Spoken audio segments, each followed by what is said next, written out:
servidores, pastas físicas, equipamentos lacrados, saindo pelos corredores do Supremo Tribunal Federal dentro de caixas da Polícia Federal. Isso aconteceu hoje.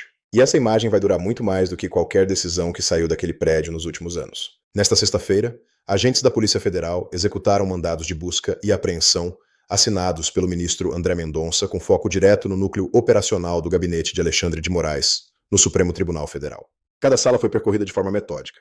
Documentos físicos foram catalogados e recolhidos. Equipamentos foram identificados, desligados e embalados. E 4 pessoas que trabalhavam diretamente para Moraes, as mesmas que faziam o esquema funcionar por dentro do tribunal, foram levadas pela PF para prestar esclarecimentos. Não foi rotina. Foi o dia em que a investigação do Banco Master atravessou os portões do STF e não pediu licença. A gente vai te contar tudo. O que estava nessas caixas? Quem são essas 4 pessoas e qual era o papel delas no esquema? O que Mendonça está buscando provar com o material apreendido? E o que muda para Moraes a partir do momento em que o tribunal que ele ocupava passou a ser o cenário de uma operação policial contra ele mesmo? Antes de seguir, se inscreve no canal e ativa o sininho. Esse nível de detalhe não vai aparecer no Jornal das 11. Deixa o like antes de continuar. E nos comentários me diz, você esperava que a PF fosse até esse ponto dentro do STF? Comenta aqui embaixo. Vamos ao que realmente importa?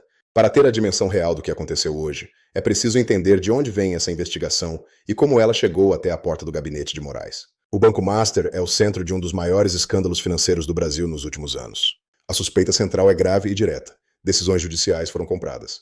Favorecimentos dentro do STF foram pagos com dinheiro que circulava pelo banco e chegava a familiares e pessoas próximas de quem assinava essas decisões. A figura que conecta essas pontas é Daniel Vorcaro, presidente do Banco Master. Ele operava como intermediário entre o banco e figuras do alto escalão do judiciário, mantendo o contato por meio de pessoas que ficavam entre ele e os ministros, criando distância suficiente para dificultar o rastreio. As 4 pessoas levadas pela PF hoje ocupavam exatamente esse espaço. Eram elas que filtravam o que chegava ao gabinete de Moraes e o que saía dele. Eram elas que mantinham o fluxo de comunicação funcionando sem deixar marcas óbvias. André Mendonça conduziu essa investigação com um nível de sigilo que ninguém esperava. Não houve sinal prévio.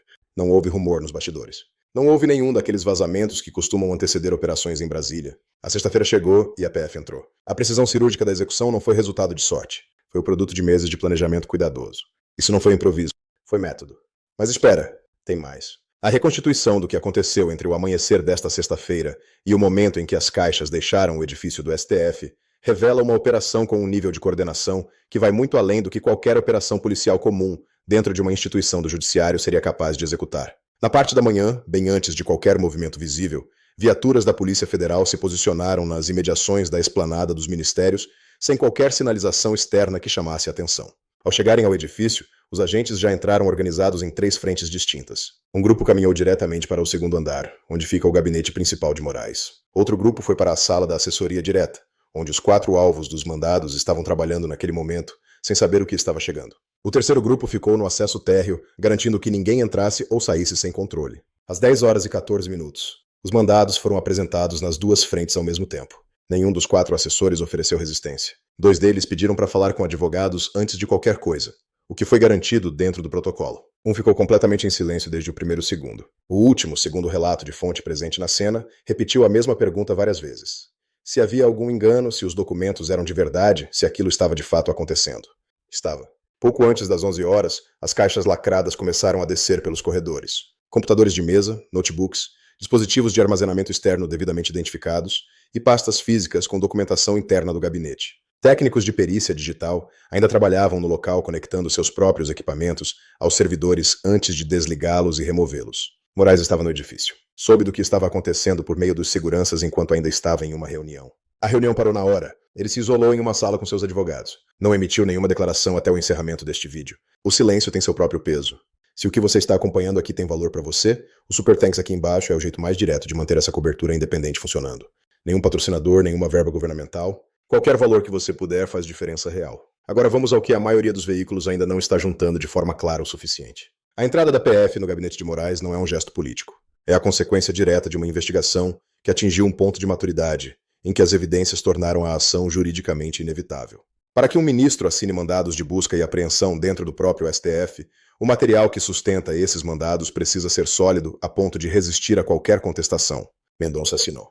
Isso, por si só, diz tudo sobre o que os investigadores têm nas mãos. O que esses investigadores estão tentando completar com o material de hoje é a camada operacional do esquema. A trilha financeira já estava documentada. O contrato de 9 milhões de reais entre o Banco Master e o escritório da esposa de Moraes já constava nos autos. O que faltava era o registro de como o esquema funcionava por dentro do gabinete. As mensagens, as instruções, os registros de quem falou com quem, quando e sobre o quê. É exatamente isso que os HDs e as pastas físicas apreendidas hoje podem entregar. Os 4 assessores levados são a peça mais valiosa dessa operação. Cada um deles sabe mais do que qualquer documento pode conter. E cada um deles sabe que o assessor que decidir colaborar primeiro vai ter muito mais a oferecer e muito menos a pagar pela colaboração do que o que chegar depois. Quando essa lógica entra em ação, o tempo passa a correr contra o silêncio.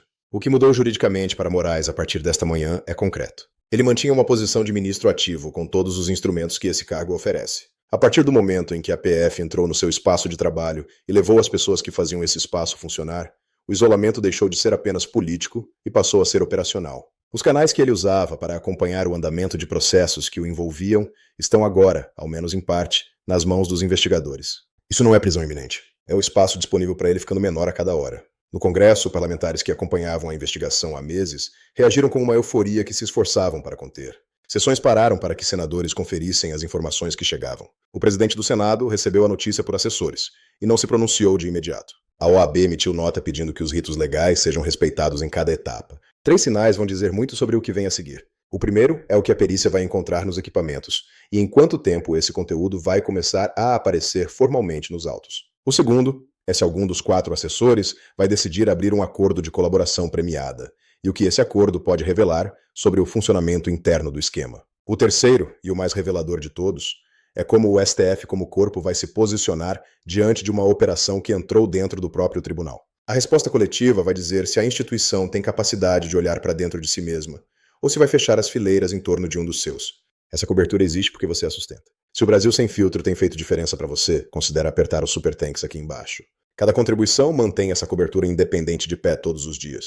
O Brasil que foi dormir ontem não é o mesmo que acordou hoje. Quando a Polícia Federal percorre os corredores do Supremo Tribunal Federal, com mandados assinados por um colega do próprio ministro investigado, o que se entende como intocável passou a ter um limite visível. Pode ser o começo de algo que vai se completar em semanas. Pode ser o primeiro capítulo de um processo que vai se arrastar por meses. O que não vai mais ser é o que era antes das 10 horas e 14 minutos desta sexta-feira. O rastro do dinheiro não some. E a perícia já começou. Se inscreve no canal e ativa as notificações porque cada desdobramento dessa história vai estar aqui antes de qualquer outro lugar. Bate o like antes de sair. Nos comentários me diz, qual dos 4 assessores você acha que vai fechar o acordo de colaboração premiada primeiro? Comenta aqui embaixo, quero ler cada análise. E se o Brasil Sem Filtro tem feito diferença para você, considere virar membro do canal. Análises exclusivas antes de todo mundo, botão de associar aqui do lado. O Super Thanks aqui embaixo é para quem quer apoiar diretamente essa cobertura independente. Nos vemos no próximo vídeo.